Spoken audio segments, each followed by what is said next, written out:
Fox's marriage. There was a little city in Shandong province lived a poor but courageous man. All of the county only stand a family house, a radius of several 10 acres of land, buildings, mainly connected with each other. Because of the frequently happen strange incidents, so the place was abandoned. Over time, it was gradually covered with basil, even in broad daylight, and no one could dare not get in. Its persons always were fond of drinking wine together in spare time, and some of them always joked, if someone could have a night's sleep in the yard, we all pay together to treat him. Yin Guang jumped up and said, I can't see any difficulty in it. They brought a man to go.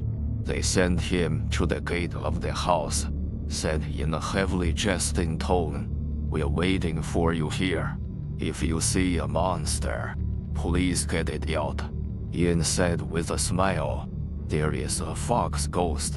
I must catch it as proof. And then he went into the yard, and then he saw the snow on the path of sedge, such as wormwood and more.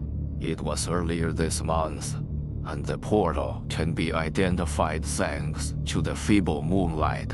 Yin began to feel frightened passing through the yard when he came back, and he stepped into the yard on bright and lovely the moon. He found the moon sinking below the hills in the west, leaving only a glimmer of glow. Then he sat for a long time and didn't find any strange things, so he laughed at ridiculous rumors that people talked about. Suddenly there was the stone on the spot, lying a weaver girl on the cowherd watching up in heaven. Yin was sleepy and lied on the floor.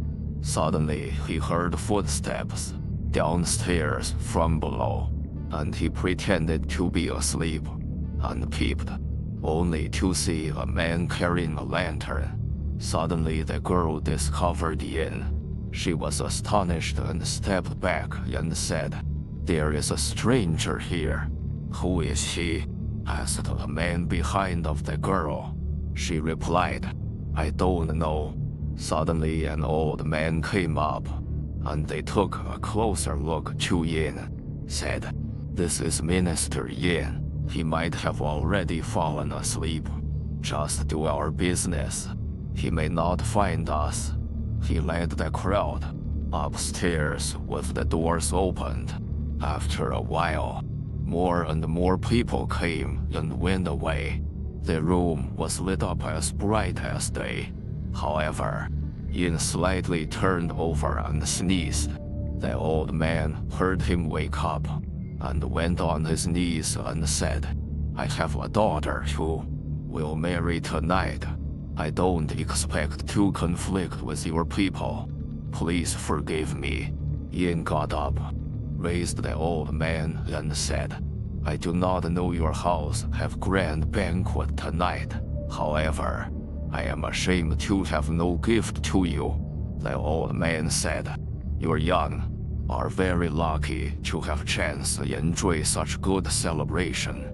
May I trouble you to sit for a while? The little girl may be shy. Yin said, yes. Yin found it quite gorgeous. When a woman more than 40 years of age came out and bowed, the old man said, this is my wife. Yin saluted her with hands. Suddenly, he heard the ear jangling of the Shen pipe music. Someone ran up and said, here comes. The old man hurried out to meet him, and Yin also stand up, waiting. There were a lot of guos guiding the groom coming in.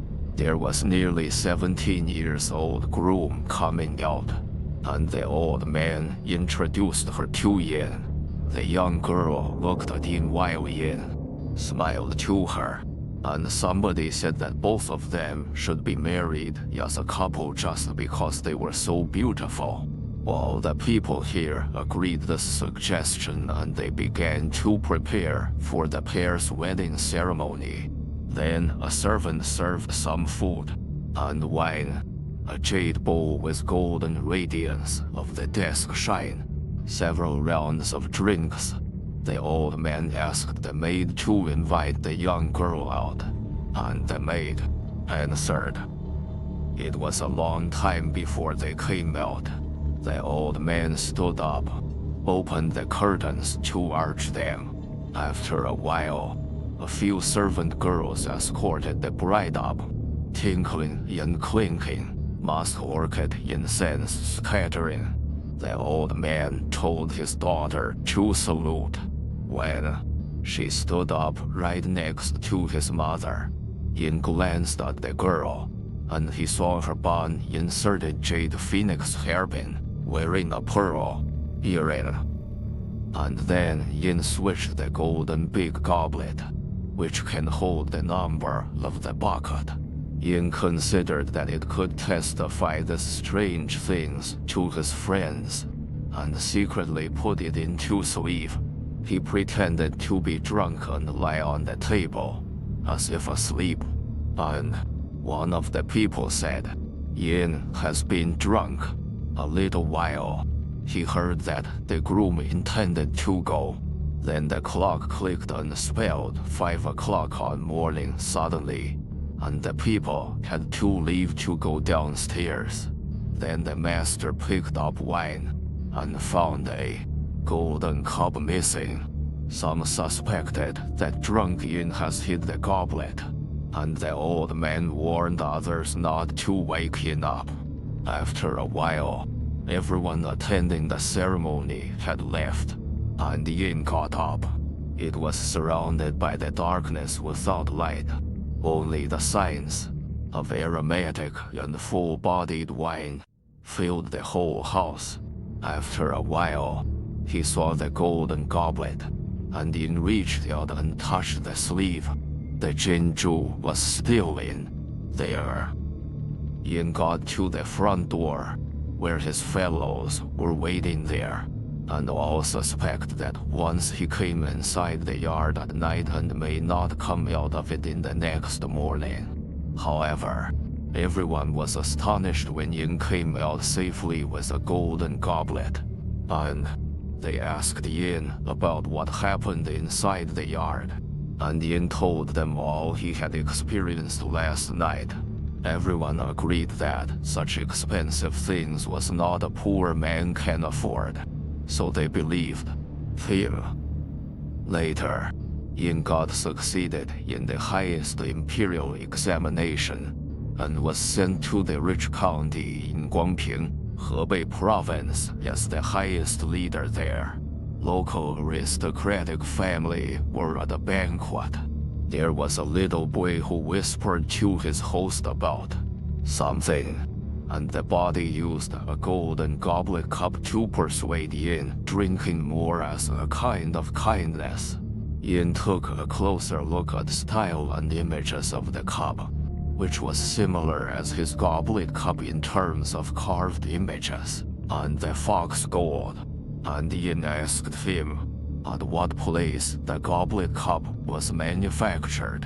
Su replied, "My father bought it from a craftsman when he visited Beijing, and the craftsman told my father that it was their family treasured object inherited from their old grandfather. There were 7, packed in a bamboo box, and my father bought it."